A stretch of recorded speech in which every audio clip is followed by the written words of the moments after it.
Hello and welcome to economist panel. Economics in news initiative में आपका बहुत बहुत स्वागत है। आज का हमारा टॉपिक है नॉन बैंकिंग फाइनेंशियल कंपनीज़। ये बहुत ज़्यादा ट्रेंडिंग टॉपिक रहा है पिछले एक साल में। कई ऐसे मुद्दे रहे जो एनबीएफसी से संबंधित चर्चा में रहे, जैसे IL&FS क्राइसिस, और साथ में अभी गवर्नमेंट ने जो कोविड-19 से निपटने के लिए जो पैकेज लॉन्च किया है उसमें भी एनबीएफसीज़ के ऊपर बहुत फोकस किया गया है। तो ये जाहिर सी बात है कि एनबीएफसीज़ परीक्षाओं में पूछा जा सकता है, तो इसलिए एनबीएफसी के बारे में सारी जानकारी आपको होना बहुत ज़रूरी है। ठीक है, तो चलिए हम लोग शुरू करते हैं बिना टाइम वेस्ट किए। पहला क्या है, एक बार आपको प्रीलिम्स क्वेश्चन में देता हूँ प्रैक्टिस करने के लिए, इसको आंसर आप कमेंट बॉक्स में दीजिएगा। ठीक है, क्वेश्चन ये है कि कौन सी ऐसी एनबीएफसी होती है, किस टाइप की एनबीएफसी होती है जिसका फाइनेंशियल जो मतलब फाइनेंस जिसको कर सकती है केवल आईएफसी फाइनेंस कर सकती है, मतलब जिसका वित्तीयन केवल आईएफसी इंफ्रास्ट्रक्चर फाइनेंस कंपनी ही कर सकती है। ठीक है, तो आपके समक्ष ऑप्शन रख रहा हूँ: इन्वेस्टमेंट कंपनी, इंफ्रास्ट्रक्चर डेब्ट fund, micro finance institutions and venture capital. ठीक है, कमेंट बॉक्स में आंसर दीजिएगा। आगे बढ़ते हैं जल्दी से। एनबीएफसी क्या होती है, तो बिना मतलब की बात है, परीक्षा में पूछी नहीं जाएगी, फालतू का बोल बच्चन है, फिर भी आत्मा की शांति के लिए पढ़ना आवश्यक है। ठीक है, क्या होती है एनबीएफसी? फाइनेंशियल इंस्टीट्यूशन, ऐसा फाइनेंशियल इंस्टीट्यूशन हो कोई जो एक कंपनी के रूप में रजिस्टर्ड हो कंपनीज एक्ट 1956 या 2013 के अंतर्गत। ओके, पहली बात तो उसको एनबीएफसी कहा जाएगा। अगर वो फाइनेंशियल इंस्टीट्यूशन नहीं है तो दूसरी डेफिनेशन देखो अप्लाई होगी। क्या है वो? A non banking institution which is a company, जो एक कंपनी हो लेकिन जिसका प्रिंसिपल बिजनेस, जिसका मुख्य धंधा जो हो क्या हो, रिसीविंग ऑफ डिपॉजिट्स हो। किसी भी स्कीम के तहत, किसी भी अरेंजमेंट के तहत वो डिपॉजिट को रिसीव करती हो। डिपॉजिट मतलब पैसा जो है इकट्ठा करती हो। ठीक है, फाइनेंशियल इंस्टीट्यूशन होगा तो कंपनी के रूप में रजिस्टर्ड होना का उसका कंपलसरी है। अगर वो फाइनेंशियल इंस्टीट्यूशन नहीं है, मतलब नॉन बैंकिंग काम करता है, जैसे इंश्योरेंस टाइप के काम करता है, तो ये आवश्यक है कि उसका जो है मेन काम उसका जो है मुख्य बिजनेस रिसीविंग ऑफ डिपॉजिट्स अवश्य होना चाहिए। ठीक है, अगर ये सब भी नहीं होता है, दोनों के तहत अगर नहीं आती है, तो तीसरा वाला डेफिनेशन अप्लाई होगा। वो क्या है कि दूसरा कोई भी ऐसा इंस्टीट्यूशन जिसको सेंट्रल गवर्नमेंट अप्रूव कर दे एनबीएफसी की तरह के तौर पे, तो उसको भी हम लोग एनबीएफसी ही कहेंगे। ठीक है, बिना मतलब की बात है, कोई फ़ायदा नहीं इसको याद करने का, खाली पढ़ लिया हम, अच्छी बात है। अब आगे बढ़ते हैं, जो काम की बात है। काम की बात यह है, पहली चीज़ कि agricultural NBFCs are not covered under this definition. ये पूछा जा सकता है पेपर में कि किस टाइप की एनबीएफसीज जो है वो आरबीआई एक्ट 1997 जो है, आरबीआई अमेंडमेंट एक्ट, जो पिछला आपने अभी स्लाइड देखा था, तो उस डेफिनेशन के अंतर्गत नहीं शामिल होती हैं। तो कौन सी एनबीएफसीज होती हैं? Agricultural NBFCs. ओके, दूसरी बात काम की कि एनबीएफसी का जो अभी आपने डेफिनेशन सुना है वो किस एक्ट में शामिल किया गया है। ठीक है, तो बहुत सारे ऑप्शन दिया जा सकता है आपको कि एनबीएफसी एक्ट बिना मतलब का बना के ऑप्शन दे सकते हैं, और साथ में ऐसा भी देख सकते हैं कि आरबीआई एक्ट 1934। तो याद रखिएगा, आरबीआई एक्ट 1934 में एनबीएफसीज की बात नहीं की गई है, आरबीआई अमेंडमेंट एक्ट 1997 में एनबीएफसीज की बात की गई है। ठीक है, तो डेफिनेशन आपको 1997 में, दो काम की बातें जो परीक्षा में पूछी जा सकती हैं। पिछली वाली साइड में फालतू की बातें थी। आगे बढ़ते हैं, डिफरेंस जान लेते हैं बैंक और एनबीएफसीज में। प्रश्न के रूप में आ सकता है, 3 ऑप्शन दे देगा, कूट के रूप में पहचानना होगा। ठीक है, पहला डेफिनेशन क्या है? NBFCs can not accept demand deposits. NBFC कभी भी डिमांड डिपॉजिट्स को एक्सेप्ट नहीं कर सकती हैं, केवल टाइम डिपॉजिट्स ही ले सकती हैं। याद रखिएगा हमेशा ज़िंदगी भर। दूसरी बात, एनबीएफसीज पेमेंट और सेटलमेंट सिस्टम का हिस्सा नहीं मानी जाती हैं, इसीलिए ये चेक्स भी इशू नहीं कर सकती है। ठीक है, चेक जो आपको जारी होता है बैंक के द्वारा, यूनियन बैंक का, आंध्रा बैंक का, कहीं का भी, तो वैसे ही एनबीएफसी चेक इशू नहीं कर सकती हैं, याद रखिएगा ज़िंदगी भर। दूसरी बात, एनबीएफसी के जो मतलब जो कस्टमर्स हैं उन सबको डिपॉजिट इंश्योरेंस और क्रेडिट गारंटी कॉरपोरेशन की तरफ से जो वो इंश्योरेंस फैसिलिटी मिलती है, डिपॉजिट इंश्योरेंस फैसिलिटी, वो प्रोवाइड नहीं होती है। याद रखिएगा, बैंकिंग क्षेत्र में आपको, जब आप किसी बैंक के कस्टमर हो तो आपको डिपॉजिट इंश्योरेंस फैसिलिटी मिलेगी। ये क्या होती है, इसके अंदर घुसने की कोई आवश्यकता नहीं है, घुसा जाएगा कभी अगर भविष्य में अगर न्यूज़ में आता है तो। ठीक है, लेकिन उसकी सुविधा प्राप्त नहीं होती, ये बस याद रखिएगा। ओके, आगे बढ़ते हैं जल्दी से। क्लासिफिकेशन ऑफ एनबीएफसी समझ लेते हैं। तो एनबीएफसी के क्लासिफिकेशन में कुछ चीज़ें हैं बड़ी बड़ी अलग अलग टाइप की। तो पहला आता है इन्वेस्टमेंट कंपनी। इन्वेस्टमेंट कंपनी किसको कहते हैं?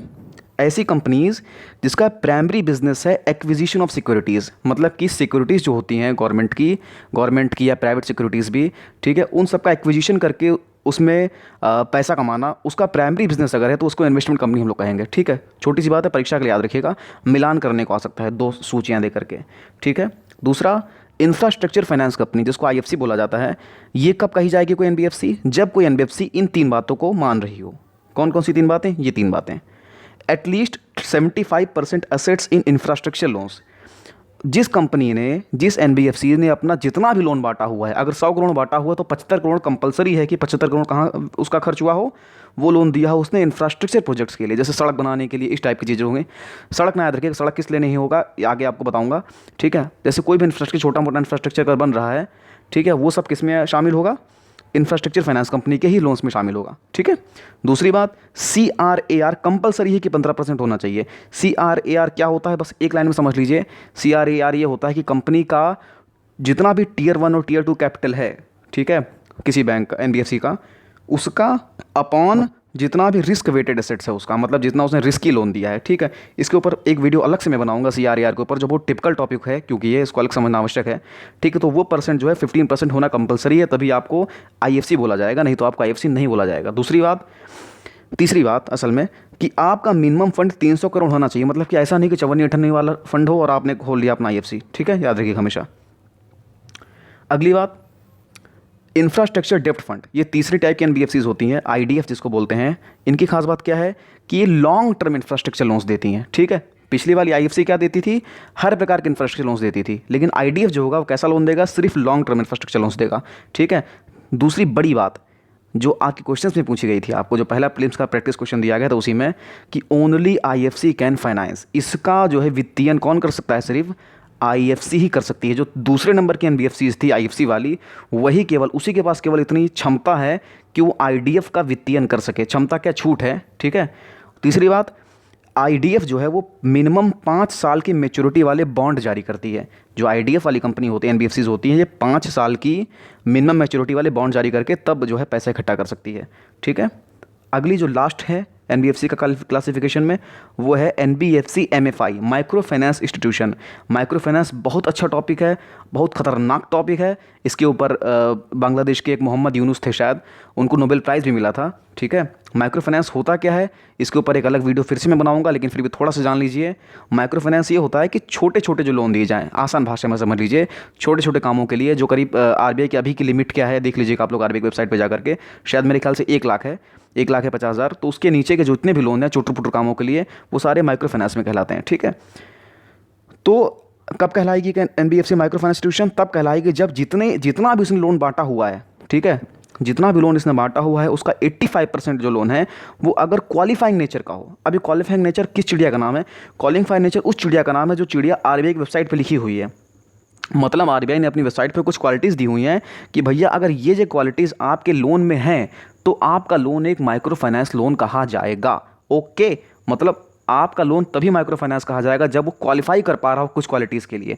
तो इसीलिए इसको क्या बोला जाएगा, क्वालिफाइंग एसेट। आपके लोन को क्या बोला जाएगा, क्वालिफाइंग एसेट, कि आपका लोन क्वालिफाई कर गया किस चीज़ के लिए, माइक्रो फाइनेंस कहलाने के लिए, ओके। जल्दी आगे बढ़ते हैं बिना टाइम वेस्ट किए, आगे बढ़ते हैं। अब रेगुलेशन कैसे होता है RBI का, NBFCs का, तो 2 प्रकार से होता है, एक RBI रेगुलेट करता है और एक करता है अदर रेगुलेटर्स, ठीक है। तो RBI जिसको रेगुलेट करता है उसको पढ़ने की आवश्यकता नहीं है, वो तो लाखों होंगे, ठीक है। फिर भी जो अदर रेगुलेटर्स रेगुलेट करते हैं उनको जान लेना बहुत ज़रूरी है, ठीक है। अभी एक बहुत बड़ा किस्सा मार्केट में आया था कि जो हाउसिंग फाइनेंस कंपनी है उससे संबंधित, अभी आगे उसकी चर्चा करेंगे हम, ठीक है। तो कौन कौन अदर रेगुलेटर्स हैं NBFCs के, उसको हम लोग पहले जान लें। और जो अदर रेगुलेटर्स के तहत नहीं आएंगे वो सारे किसके अंतर्गत आएंगे, RBI के अंतर्गत आएंगे, ठीक है। देखिए आगे बढ़ते हैं। तो अदर रेगुलेटर्स में NHB किसको रेगुलेट करता है, जितनी भी हाउसिंग फाइनेंस कंपनी है उसको NHB रेगुलेट करेगा।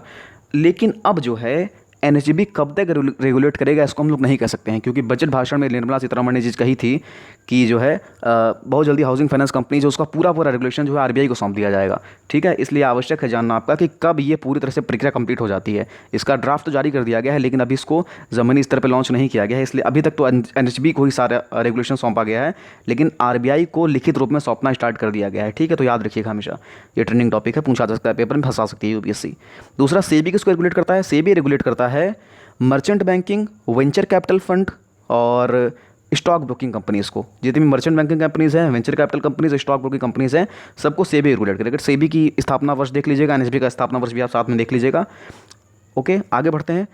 स्टेट गवर्नमेंट किसको रेगुलेट करेगा, स्टेट गवर्नमेंट रेगुलेट करेगा चिट फंड कंपनीज़ को, याद रखिएगा, ठीक है। चिट फंड कंपनी जो भी होंगी उसको स्टेट गवर्नमेंट रेगुलेट करेगा, ठीक है। आगे बढ़ते हैं जल्दी से। MCA ministry of corporate affairs, ये रेगुलेट करेगी दो तीन चीज़ों को, जिसका नाम है निधि कंपनीज़ और म्यूचुअल बेनिफिट कंपनीज़। ठीक है, ये सब क्या है इसके बारे में बता सकते हैं आपको, लेकिन आवश्यक नहीं है आपकी परीक्षा के लिए, इसलिए बिना मतलब टाइम वेस्ट करने से कोई फायदा नहीं है। तुरंत आगे बढ़ते हैं। IRDA इंश्योरेंस कंपनी को रेगुलेट करेगा। ठीक है, जितनी भी इंश्योरेंस कंपनी है सबको कौन रेगुलेट करेगा? IRDA। ठीक है, बस यहीं तक आपका लेक्चर है आज का। Thank you very much.